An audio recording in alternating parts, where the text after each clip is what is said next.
দুদিনের মধ্যে বারাসত আদালত থেকে কামদুনি মামলা নগর দায়রা আদালতে স্থানান্তরের নির্দেশ দিয়েছে কলকাতা হাইকোর্ট। কিন্তু কামদুনিবাসী চায় বারাসত আদালতেই হোক বিচার।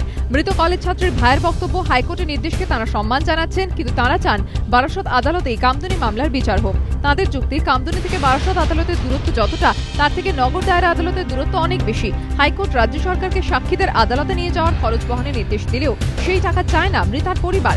তাদের একটাই দাবি, অবিলম্বে দোষীদের শাস্তি হোক। কোর্টকে আমি সম্মান জানাচ্ছি।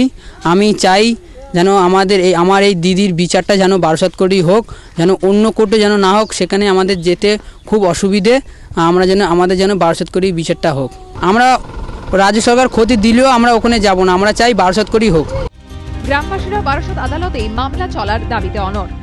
হাইকোর্টের রায়কে আমরা সম্মান করি, কিন্তু আমরা চাই যে আমাদের এই কেসটা বারাসত কোর্টেই যেন হয়, যেহেতু আমাদের যাতায়াতের অবস্থা খুবই খারাপ।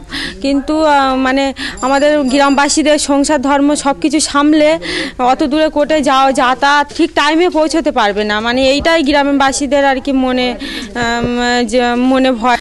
মৃতা দাদা জানিয়েছেন, হাইকোর্টের রায়কে চ্যালেঞ্জ জানিয়ে সুপ্রিম কোর্টে দ্বারস্থ হবেন কিনা সে বিষয়ে আইনি পরামর্শ নেওয়া হচ্ছে। প্রকাশ সিংহ, রঞ্জিত সাউয়ের রিপোর্ট, এবিপি আনন্দ, উত্তর 24 পরগনা।